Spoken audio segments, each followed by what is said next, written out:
우리가 다윗의 위대함은 여러 가지로 볼 수가 있는데 그 중에 가장 중요한 것이 뭐냐? 다윗이라는 인물을 보면은 그는 하나님의 거룩한 사랑의 호흡으로 조성되고 창조됐다는 얘기죠.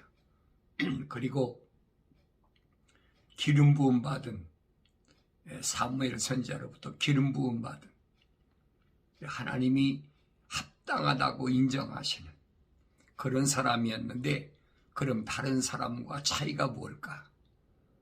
일반 사람도 그렇잖아요. 기름 부음 받은 거면 사울 왕도 마찬가지고 또 솔로몬도 마찬가지지. 근데 유독 다윗 왕을 위대하게 보는 건 뭔가? 우리가 성경을 상고할 때 똑같이 거룩한 기름 부음 받은 왕인데 거룩을 끝까지 지킨 그런 왕은 다윗이다. 실수가 있긴 있었죠. 그래서 예수님을 가리켜서 뭐라고 그러냐? 그는 실수가 없으신 분이다. 그랬어요. 실수가 없으신 분이다. 사람들이 그렇게 많이 이제 따라다니고, 그렇다면 어떤 그 육신적인 그런 실수도 있을 수 있는데 예수님은 그게 아니라 그분만이 유일하게 성령으로 잉태해서 오신 분이다. 여자의 몸을 입고 오셨는데 성령으로 잉태하신 분은 예수님밖에 안 계시다. 나머지 모든 피조물들은 다 여인의 몸을 통해 났지만은 그들은 무엇이 다르냐는 거예요. 그들은 그 혈통적으로는 육신의 혈통이지만은 그 어머니 태했을 때에 하나님의 거룩한 사랑의 호흡, 첼리티, 사랑의 호흡으로 조성됐다는 것이 그 특징이잖아요. 그런 사람이 많지 않다는 얘기예요. 구약에 빠진 것이 없다라고 선지 이사야를 통해서 약속하신 말씀을 우리가 그대로 믿어야 돼. 빠진 것이 없어요. 그러니까 첫사람 아담이 하나님 동산에서부터 쫓겨나와가지고 그래서 세상에 나와서 첫 자녀를 낳는데 그게 누구냐? 가인과 아벨이잖아요. 그런데 가인과 아벨 중에서 피제사를 드린 아벨은 동생인데도 죄의 문제를 해결하기 위해서 피제사를 드렸다. 그러 아벨은 하나님의 거룩한 사랑의 호흡으로 창조됐지만 가인은 아니라는 거예요. 그래서 가인을 가리켜서 악한 자라, 살인자라. 그렇지만은 아벨은 의롭게 죽었다. 더 나은 제사를 드렸다. 히브리서에서 사도 바울이 그렇게 설명하고 있잖아요.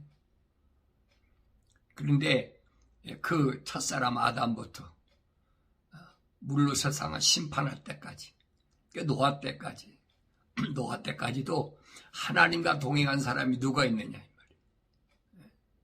하나님 동행했다고 성경에 기록된 사람이 누가 있어요? 그건 하나님께 피제사를 드렸던 아벨하고 그 다음에 에녹이라는 사람이 있죠. 하나님과 동행하다가 하나님 데려가셨다. 사람들이 에녹을 환난 전에 휴거됐다. 거짓말로 그렇게, 물론 모르니까 그렇겠지만은 성경을 좀 더 하나님의 명령대로 구체적으로 자세히 찾아 읽어보면 알지요.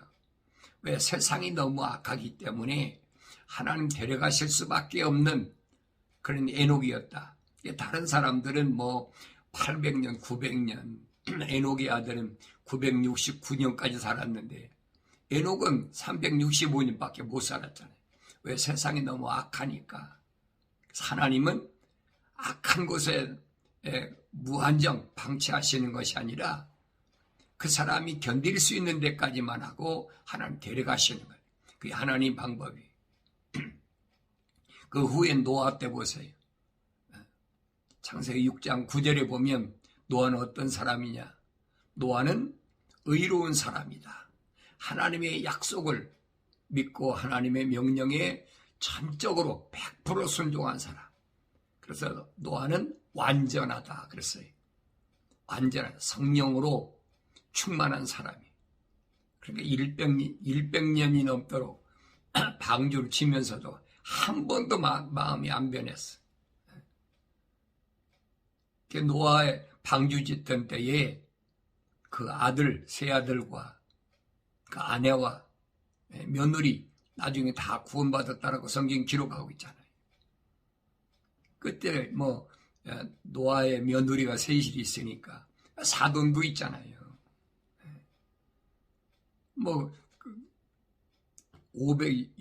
거의 600년 되더니 500살에 세상에 자식을 낳기 시작했으니까 그럼 뭐세요?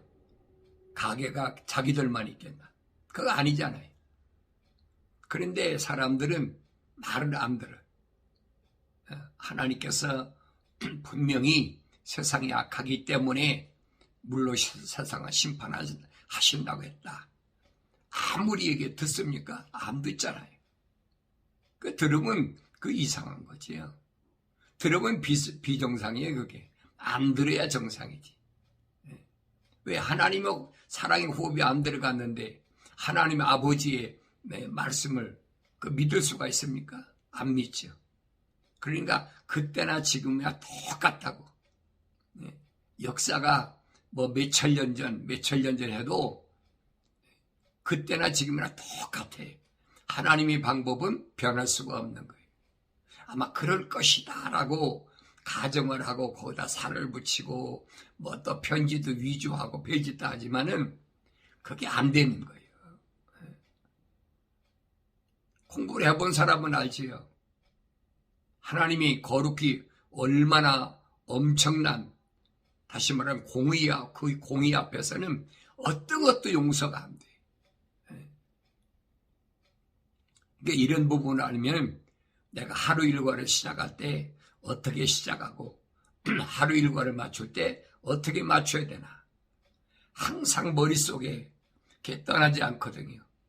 내 생각과 마음과 삶의 가치관이 항상 자나깨나 항상 주의 말씀으로 또 기도로 거룩해서 떠나면 안 된다. 사람은 환경이 지배를 받으니까 보는 것 때문에, 들리는 것 때문에, 말하는 것 때문에, 또 그런 마음에서 나오는 그 행동 때문에 그 환경이 다 지배를 받잖아요. 그 환경의 지배를 이길 수 있는 게 뭐냐? 그게 능력이라 이 말이에요. 근데 성경을 읽으면서도 그걸 깨닫지 못해.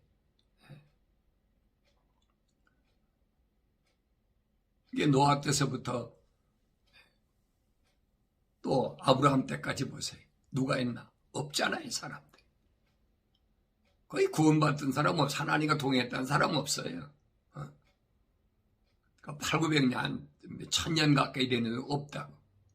그런데 하나님께서 갈대와 우루에서 아브라함을 부르셨다. 왜 부르셨을까? 하는 거예요. 주님 말씀하시잖아요. 내가 왜 너희를 부르고 선택했는지 주님 말씀하신 걸 들을 수 있어야 되지.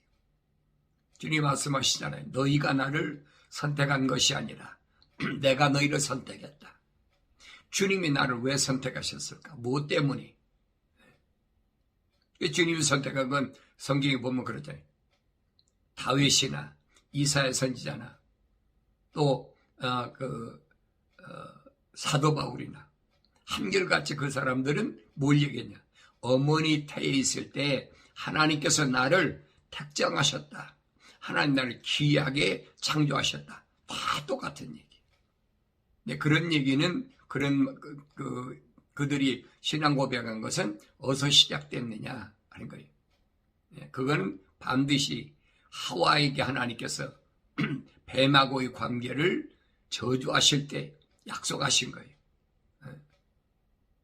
여자의 후손은 뱀의 네 대가리를 마치 짓이겨버린다. 박살낸다는 거지. 그럼 너는 여자의 후손에 뒤꿈치를 물 거다. 그러니까 적의를 둔다는 거예요. 서로 왼수가 되겠다는 거예요. 적의란 말은 우리말로 쉽게 말하면 왼수가 된다는 얘기예요. 그러니까 여자의 후손이라고 그러니까 사람들이 예수님만 가르친 거다. 그 잘못 알고 있는 거란 말이에요. 선자들이 여자의 후손으로 안 난 사람이 어디 있어요? 그러니까 하나님 말씀을 구체적으로 상고해 보면, 자세히 읽어보면 성령 받은 사람이 알지요. 여러분, 거룩한 그 하나님의 종들이나 구약 선자들이 어머니 통하지 않고 세상에 온 사람이 있습니까? 엘리야가 가장 대표적인 사람이라고 그러니까 또 엘리야 보니까 디셉 사람 엘리야가 그러니까 그 디셉 사람 엘리야가 그러면 여인의 어머니 배를 통하지 않고 나왔습니까? 그 거짓말이거든요. 이 세상에 있는 모든 피조물은 모든 것은 암수가 다 번식하고 그 새끼를 치게 돼 있어요. 그거 원리요. 이건 바꿀 수가 없는 거예요. 그러니까 사탄 마귀를 짓밟는 건 뭐니? 여인의 몸에서 난 누구를 가르치느냐? 하나님의 거룩한 사랑의 호흡으로 조성된 사람. 근데 오늘날은 이제 뭐라고 그럽니까? 자기가 성령 받아가지고 자기가 사탄 마귀를 내쫓는 자기의 특권을 가졌다. 별소리 하는 사람 많잖아요. 특히 어느 시대나 우리나라 같은 거 그래요. 소위 부흥사들이 그런 짓거리 많이 하잖아요. 그거 아니에요. 여러분 잘 아셔야 돼요. 여인의 몸에서 난 사람은 누구든지 다 똑같잖아요. 그런데 그때 하나님의 사랑이 호흡이 들어간 사람은 말입니다. 거룩한 호흡이 들어갔으니까 그 사람이 회개하고 성령 받으면 똑같은 거예요. 예수님만이 성령으로 잉태하신 분이지 여인의 몸에서 났지만은 그러니까 완성된 거예요. 그러니까 그분이 물과 피를 다 쏟으심으로 인해서 그런 다른 하나님의 거룩한 사랑의 호흡으로 조성된 사람들의 죄를 사할 수 있는 거예요. 그러니까 성경을 대충대충 읽지 말고 자세히 읽어보면 알 수 있거든요. 그러니까 내가 여러분들에게 말씀드린 그거예요. 자꾸 주야로 묵상하라. 다윗의 특징이 그거예요. 내가 주야로 묵상합니다. 왜? 거룩을 잃어버리지 않으려고. 복 있는 사람 그러죠. 하나님이 구체적으로 날마다 시간마다 간섭받는 사람은 이 말입니다. 복 있는 사람은 아무나 되나요? 안 되지요. 그래서 성경을 많이 읽는 것도 중요하지만은 오랜 시간 전에 세월 지나면 많이 읽죠. 그러나 구체적으로 한 말씀 한 말씀을 구체적으로 이 말씀이 뭘 말씀하는지를 올바로 알아야 된다는 얘기예요. 그래서 다윗이 하나님을 소개할 때 그렇게 얘기를 합니다. 하나님으로 말하면 그랬죠? 하나님으로 말하면 지금 하나님 창조주 하나님을 소개하는 거 자기 창조하신 그 얘기는 완전하고 주의 말씀은 단련되었으며 그는 자기를 의리한 모든 자들에게 방패가 되시는도다. 그랬어요. 그 얘기는 완전하다. 주님 말씀은 나는 길이라는 거예요. 유일하게 하나님이 열어놓으신 길은 예수 그리스도 하나밖에 없어요. 그분밖에는. 그래서 그분이 앞으로 만왕의 왕으로 등극하신다. 우리 올바로 깨달아야지요. 하나님 찾아가는 길이 이 길도 있고 저 길도 있고 그런 신학자들 있잖아요. 예를 들어 말하면 서울을 가는데 이런 길로 돌아가기도 하고 저런 길로 돌아서 가기도 하고 길이 여러 가지라는 거예요. 그런 사람들은 소위 말하면 다신론주의잖아. 왜? 다 그걸 얘기하잖아요. 불교에서는 극락 간다. 아마 천국 간다. 다 똑같은 얘기잖아요. 근데 성경은 뭐냐? 하나님의 아들 예수가 이 땅에 오셔서 아버지 집에 가는 길이다. 유일한 길이다. 다윗은 앞으로 오실 예수에 대하여 증거하는 겁니다. 그의 길은 완전하다. 그리고 주의 말씀은 단련되었으며 주의 말씀은 단련됐다는 거예요. 단련됐다는 거 뭐예요? 많이 시련을 겪게 된다는 거지. 주의 말씀 하니까 우리는 쉽게 그냥 말씀 그런데 주의 말씀 뭐라고 그래서 주의 말씀은 약속과 명령이라고 했잖아요. 이 땅에 사는 동안에 하나님의 약속만 믿고 명령에 순종하는 그 과정, 그 기간은 단련된 기간이란 말이에요. 마치 용광로 속에 어떤 그 광석을 집어넣고 1500도 1600도 되는 뜨거운 데서 다 불순물을 뽑아내듯이 이게 단련하는 거잖아요. 그게 주의 말씀이 그렇다는 얘기예요. 귀에 듣기 좋은 얘기한다고 그래서 그 주의 말씀으로 오해하고 있다고요. 주의 말씀 들으니까 달콤하고 시원해, 좋아. 이게 성경하고는 다르지요. 다윗은 안 그러잖아요. 성령으로 기름 부음 받은 완성된 다윗이 어땠나 보란 말이에요. 주의 말씀은 단련됐다는 거예요. 그러니까 아무나 쉽게 갈 수가 없어요. 그래서 잠언서기에는 주의 길은 정직한 자에게 생명이 된다. 주의 길을 가리라고 막 찬송하면서도 나쁜 짓은 다 하고 있으면서 더러운 마음 다 갖고 있으면서 그 주의 길을 간다. 그러니까 그런 사람은 주의 길을 하면 멸망한다는 거예요. 주의 길은 오직 정직한 자, 거짓이 없는 자에게 힘이 된다라고 확실히 밝혀주고 있잖아요. 근데 착각하게 만들어. 뭘 통해서? 루시퍼가 죽어나거든. 음악을 통해서 사람들의 감성을 자극해가지고 내가 이 길이 지금 주의 길을 가는 것으로 알고 있단 말이에요. 마치 유대인들이 고리대고 뭐하고 어떻게 세상에서 남껏 착취하고 도둑질하고 여러분 유대인 하면 샤일록 있잖아요. 매부리코. 그거 왜 그래요? 세상에서 못된 짓은 다 했다고. 여러분 1200몇 년 동안에 한 1900년 동안 유리방황하던 민족이 무슨 짓을 안 했겠어요? 어떻게 해서 독립해 보려고. 그 전 세계에 지금 꽉 차갖고 그 사람들이 경제는 다 지고 있잖아요.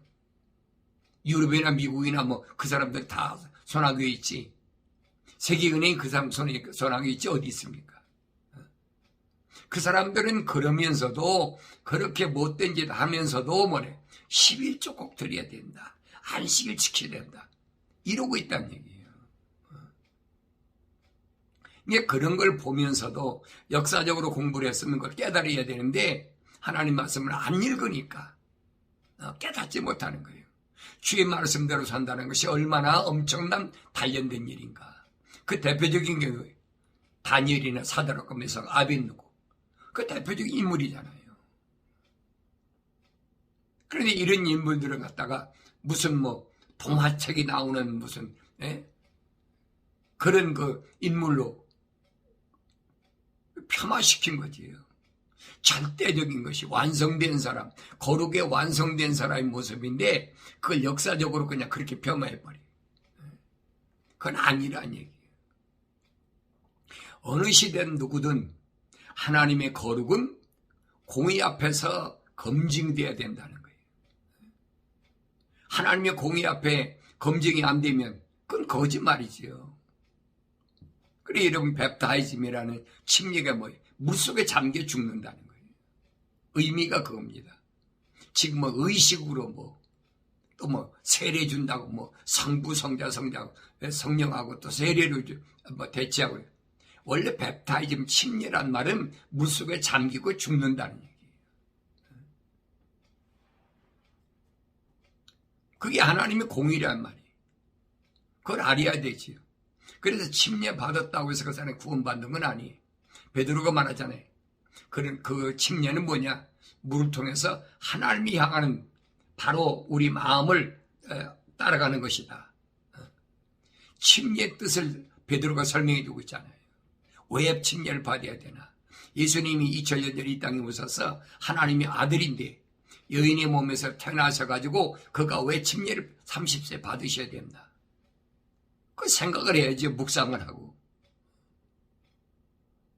그런데 그거를 그런 그 의식을 와전시켜서 소위 말해 뻥튀기가 가지고 침례 받아야 구원받는다. 예수님도 침례 받아서 완성됐다. 요즘은 뭐 그런 거 하잖아요. 가만 누가 침례 주니까 성령이 막 임하시더라. 성령이 임할 수 있겠죠. 왜? 예수님도 육신의 몸을 입고 오셨으니까 비둘기 같은 성령이 임했다. 비둘기 같은 성령이 임했다는 말은 마음을 하나님께 온전히 다 드렸다는 얘기. 하나님 받으셨다는 거예요. 그 마음을. 그걸 깨달아야지요. 그래서 그는 자기를 의뢰하는 모든 자들에게 방패가 되시는도다. 그랬어요. 자기에게 의뢰한, 자기에게 맡기는 자, 하나님 앞에 자기 모든 인생을 걸어. 그분이 창조주시니까, 그분이 나의 아버지시고 유일하신 분이니까 그분 앞에 자기 인생 모든 다 걸어버려. 의뢰한 그 사람에게만 방패가 되신다는 얘기예요. 이게 적당히는 안 되는 거예요. 적당히는. 적당히 될 것 같으면 여러분 왜 모세가 그렇게 됩니까? 그 말이 안 되는 얘기거든요. 그러니까 이런 부분을 우리가 올바로 잘 아셔야 돼요. 예수님도 여인의 몸에서 나셔가지고 인간의 육신을 갖고 오셨으니까 잠 자면 피곤하고 걸으면 피곤하고 안 마시면 목마르고 안 먹으면 배고프고 이 셈 똑같잖아요. 다른 거 하나도 없어요. 그러면 이런 걸 통해서 내가 가야 할 길이 어떤 길을 어떻게 가야 될 것인가 그거 깨달아야 될 거 아닙니까? 근데 그걸 깨닫지 못해요. 사람들을 많이 모아놓고 막 으쌰으쌰 하면 뭐 군중심리가 그렇잖아요. 데모하는 사람들이 그래서 데모하는 거 아닙니까? 그런데 하나님 나라는 그게 안 된다는 얘기예요. 그럴 것 같으면 하나님이 하나님 되신 게 아니죠. 그래서 하나님의 사랑은 공의의 사랑이다. 하나님의 사랑은 러브가 아니고 러브는 영어로 러브는 피조물의 사랑이고 철학에서 가르쳐주잖아요. 피조물의 사랑은 뭐라고 그랬어요? 로맨틱한 거, 플라토닉한 거, 아가포한 거. 하나님의 사랑은 하나밖에 없어요. 첼리티. 이건 나눠지는 게 아니에요. 거기 뭐 로맨틱한, 플라토닉한 거, 아가포된 그런 거 없어요. 그건 하늘 아래 피조물의 사랑을 가리킬 때. 근데 우리말로는 사랑이란 말 쓰니까 단어가 하나밖에 없으니까. 그러니까 철학이라는 것이 교묘하게 거짓말같이 하는 거예요. 하나님의 사랑은 공의의 사랑이에요. 저울질 해가지고 한쪽 기울면 안 돼. 한쪽 기울면 물에 빠져버리죠. 그렇게 완벽한 것이 하나님의 사랑이다. 그러니까 완벽한 그 사랑을 보존하라니까 어떻게 해요? 단련시키는 거지요. 각가지 유혹과 각가지 또 얼마나 환경이 또 그렇게하게 그걸 성경에서 뭐냐 함정과 그물친 거다. 조심하라는 거예요.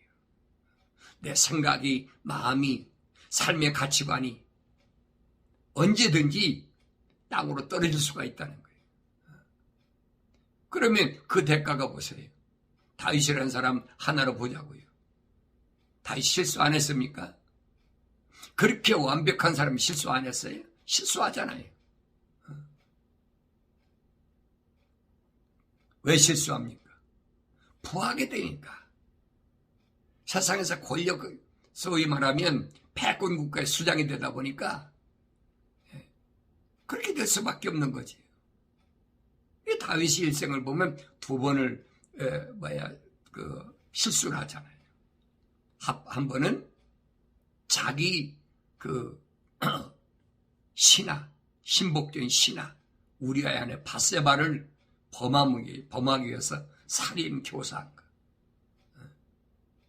그것 때문에 다윗의 집안이 피비린내가 끊어지지 않고, 그 결과가 뭐냐? 솔로몬과 같은 아들을 낳아야 되고, 결국은 북이스라엘과 남유다가 갈라지는 그런 비참한 일을 만들어 결과가 왔단 말이에요. 그게 징계거든요. 한 번 더 왜 실수했습니까? 100만 군대를 데리고 있다 보니까 하나님이 얼마나 위대하신가 하는 것보다는, 하나님의 능력이 얼마나 위대한 것보다는 자기 힘이 있는 것 같으니까, 야, 군대를 다 쉬어봐라. 밑에 그 사령관은 반대하잖아요. 요압인가요? 그거 안 됩니다. 근데 카운터하라는 거예요.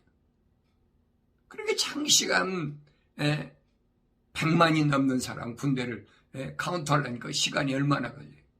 그로 인하여 하나님의 진노가 임해가지고 엄청난 역병으로 얼마나 죽었습니까?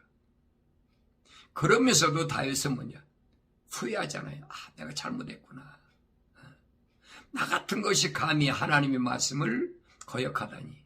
이게 실수한 거지. 회개하고 돌이키잖아요.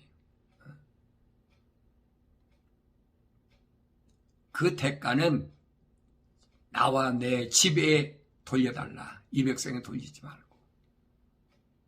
다윗이 그 얘기.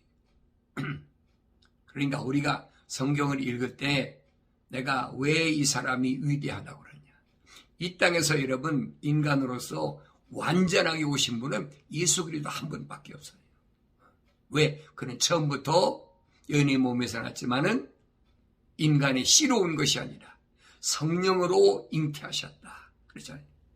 가브리엘 전사가 분명히 명년 이맘때에 아들을 낳는데 마리아한테 얘기하잖아요. 요셉하고 아무런 관계도 없는데 정혼만 해서 요즘 약혼한 거예요. 근데 가브리엘 전사가 와서 아들을 낳으면 예수라 알아. 하나님의 아들 독생자예요. 그 위대하심을 우리가 알아야지. 그분이 나를 위해 십자가 못 박혀 죽으셨기 때문에, 그분이 하나님 거룩한 사랑의 호흡으로 창조된 모든 사람들이 죄를 담당하셨기 때문에, 그래서 그분을 왕이라고 하는 거예요. 왕. 그래서 왕국복음이란 말이 그 말입니다. 여호와 증인에서 왕국 개관한다고 그 얘기가 아니에요. 주님이 말씀하시잖아요. 이 왕국복음이 세상 끝까지 전파된 후에야, 그때야 끝이 온다. 2000년 동안 민족과 언어, 방백과 족속, 2000년 동안 지금 이 복음이 증거됐잖아요. 왕국복음이. 주님이 이 땅에 오셔서 1000년 동안 만왕의 왕으로 등극하실 것을 약속하신 것이 그게 왕국복음이거든요. 그래서 120명 제자들을 예루살렘은 떠나지 말라. 거룩한 곳에서 주님 명령 순종했을 때 오순절날 성령이 임해서, 그래서 복음이 오늘 지구를 한 바퀴 돌아서 오늘 나한테까지 왔다 하는 사실을 하나님 말씀을 통해서 올바로 깨닫고, 하루를 여러분이 이제 시작했다면 하루를 마칠 때도 마찬가지. 거룩한 하나님의 아들 예수 이름으로 마침으로 인해서 깨끗하게 정결하게 되는 복된 하루의 삶을 마무리 지키길 바랍니다.